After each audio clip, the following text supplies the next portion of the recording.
Hello दोस्तों, welcome back to our study channel Integrated Focus. Today we will see about the verification of liabilities. पिछले video में हमने verification of assets के 3 part cover किए हैं जिसका लिंक मैं डिस्क्रिप्शन में आपको दे दूंगी।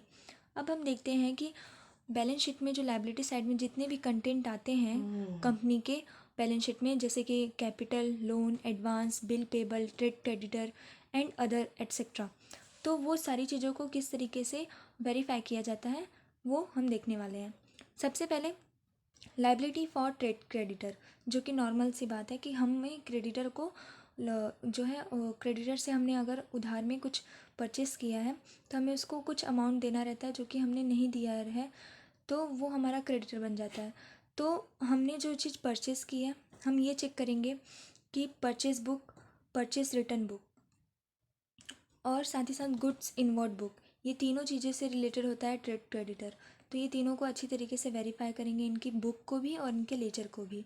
जो भी बैलेंस होगा लेजर अकाउंट में उससे मैच करेंगे कि क्रेडिटर का शेड्यूल क्या है। शेड्यूल जो है उसमें मतलब कुछ टाइम पीरियड के लिए जनरली जो मंथली क्वार्टरली शेड्यूल बनाए जाते हैं क्रेडिटर के, कि कितने सारे क्रेडिटर का अमाउंट हमारा बाकी है, जिसमें सिर्फ क्रेडिटर के अमाउंट से रिलेटेड मतलब कि ट्रांजेक्शन जो है डिटेलिंग दी होती है।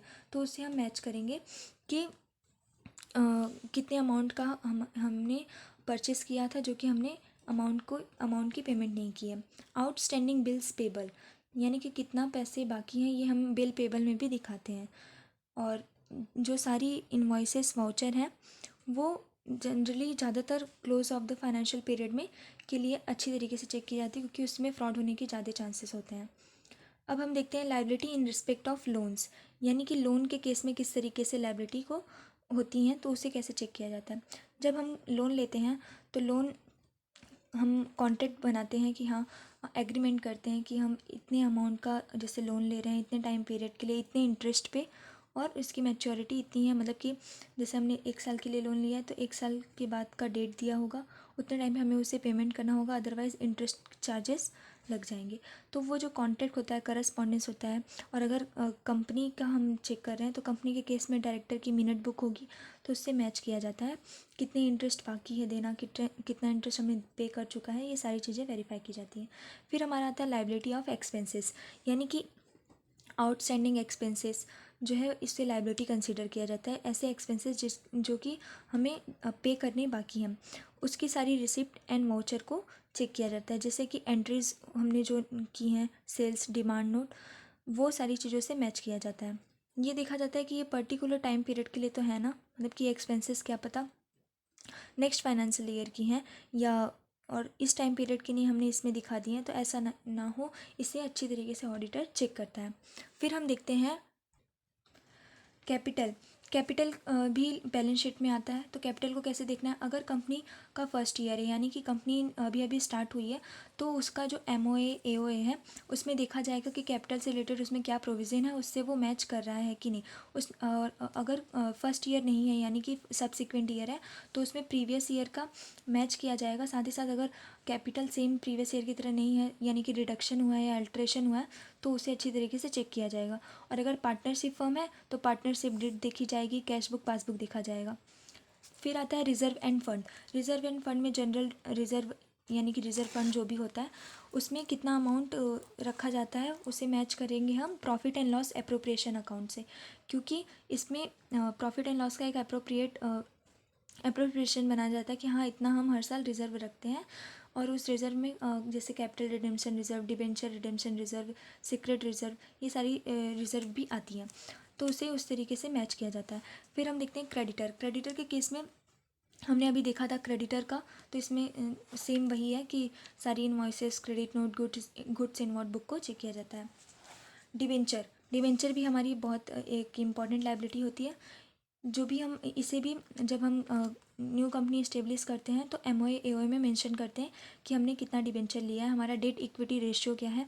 तो डिबेंचर होल्डर को जो सर्टिफिकेट मिलता है, डिबेंचर रिडेम्पशन रिजर्व फंड बनाए जाते हैं।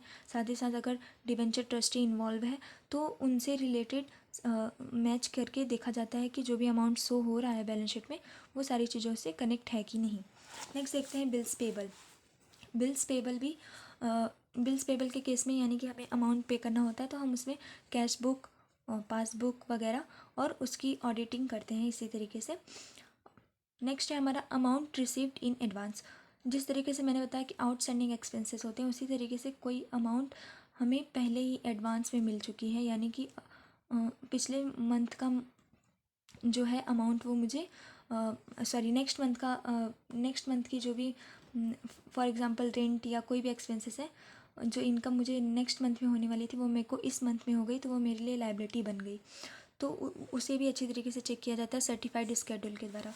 नेक्स्ट है हमारा फॉरफिटेड शेयर, यानी कि कोई शेयर हमने फॉरफिचर कर लिया तो उससे रिलेटेड आर्टिकल ऑफ एसोसिएशन की और डायरेक्टर मिनट बुक को चेक किया जाता है। नेक्स्ट है एम्प्लॉय डिपॉजिट। प्रोविडेंट फंड जैसे कंपनी में बनाया जाता है कि कोई भी एम्प्लॉय अगर काम कर रहा है तो उसकी रिटायरमेंट पे हमें कुछ अमाउंट देनी पड़ती है, उसके लिए हम मंथली उसकी डिपॉजिट कराते हैं उसके सैलरी में से कट करके, और एक एम्प्लॉयर भी उसमें लगाता है, तो वो भी एक लायबिलिटी बन जाती है कंपनी की उसको पे ऑफ करने की। तो ऑडिटर जो है इसे भी अच्छी तरीके से चेक करता है। Reserve for bad and doubtful debt, अगर कोई भी ऐसा डेटर आ गया जैसे कि जो जिसने पेमेंट नहीं की तो हमारे लिए बैड एंड डाउटफुल डेट हो जाता है, तो उसकी सर्टिफिकेट को चेक किया जाता है और लेजर अकाउंट के बैलेंसेस को कंपेयर किया जाता है। नेक्स्ट हम देखते हैं लोन्स एंड एडवांस। ये तो मैंने पहले भी बताया था शॉर्ट में। तो ये दो टाइप के होते हैं, अनसिक्योर्ड, सिक्योर्ड। अनसिक्योर्ड है तो उस केस में मतलब कि जिस पे सिक्योरिटी चार्जेस नहीं लगी हैं, और सिक्योर्ड मतलब जो कि बैक्ड बाय सिक्योरिटी है। तो दोनों को चेक किया जाता है कि सिक्योरिटी जो है उस पर लीन तो नहीं है, अदर मॉर्गेज चार्जेस तो नहीं है, उन सारी चीज़ों को चेक किया जाता है। नेक्स्ट है हमारा इन्वेस्टमेंट।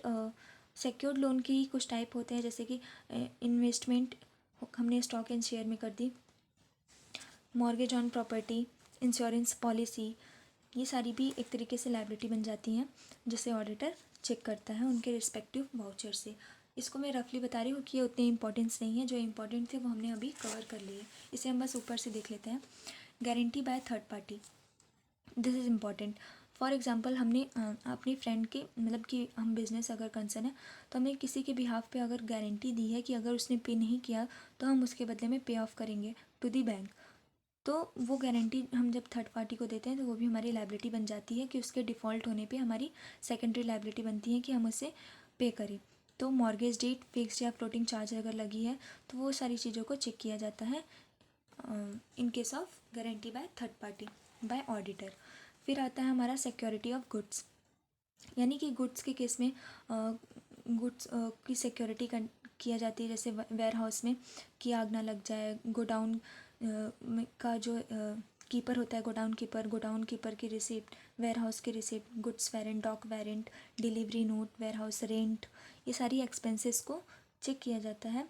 रेलवे रिसिप्ट, लेडिंग, उस पर कोई चार्ज की रेट किया गया है, हाइपोथिकेशन, या फिर और सारी इन्वॉइसेस, इंश्योरेंस पॉलिसी कि गुड्स जल वल ना जाए उसके लिए इंश्योरेंस लिया जाता है। तो गुड्स की सिक्योरिटी के लिए भी हमारी लायबिलिटी होती है। नेक्स्ट है हमारा लोन्स टू एम्प्लॉय, यानी कि एम्प्लॉय को लोन हमने अगर दिया है तो उस केस में जैसे ये प्रोविडेंट फंड का मैंने आपको बताया था एम्प्लॉय डिपॉजिट के केस में सेम वही है कि हम सारे टर्म्स एंड कंडीशन को फॉलो कर रहे हैं कि नहीं, जो भी हमने एग्रीमेंट किया है देने का, रीपेमेंट का, इंस्टॉलमेंट में दे रहे हैं कि लमसम में दे रहे हैं, एम्प्लॉय की सैलरी से कट हो रहा है कि नहीं प्रॉपर, उसको सेपरेट अकाउंट में डाल रहे हैं कि नहीं, ये सारी चीज़ें से चेक की जाती हैं लोन्स टू एम्प्लॉय को। फिर आता है बैंक ओवरड्राफ्ट। बैंक ओवरड्राफ्ट जो है एक जैसे फॉर एग्जांपल हमने अगर बैंक अकाउंट खुलवाया तो हम भी ओवरड्राफ्ट कर सकते हैं, जैसे कि हमारे अकाउंट में जितनी बैलेंस है हम उससे ज़्यादा अगर निकालते हैं पैसे तो उसे कहते हैं ओवरड्राफ्ट, उसके चार्जेस लगती हैं। तो उस केस में भी अगर कंपनी ने ओवरड्राफ्ट किया है तो bank passbook, statement of mortgage assets वगैरह चेक की जाती हैं। जैसे कि memorandum, article of association company के केस में, और अगर पार्टनरशिप फर्म है तो पार्टनरशिप डीड, फिर उसकी अथॉरिटी है कि नहीं कॉन्ट्रैक्ट करने की, बोर्ड रिजोल्यूशन पास किया गया था या नहीं, और कोई भी मतलब कि जो एसेट्स पे हमने लोन लिया है तो उसके ऊपर कोई चार्ज लगा है कि नहीं, या फिर क्लीन है, मतलब कि क्लीन यानी कि बिना सिक्योरिटी के, और हाइपोथिकेशन प्लेस्ड है यानी कि एसेट्स के ऊपर चार्ज लगाया गया है, तो उसे इंस्पेक्ट करेगा। Register of charges, rate of interest किस टाइप का है, बैंक बुक पासबुक को मैच करेगा। Certificate from the bank should be obtain in the regard, and सारी चीज़ों को देख के एडजस्ट करके मैच करेगा ऑडिटर। तो ये थी हमारी आज की video about the liability verification. अब हम नेक्स्ट वीडियो में कवर करेंगे अपॉइंटमेंट ऑफ ऑडिटर, जो कि हमारा बच गया था प्रीवियस चैप्टर में। Thanks for watching. Please like, share and subscribe my video.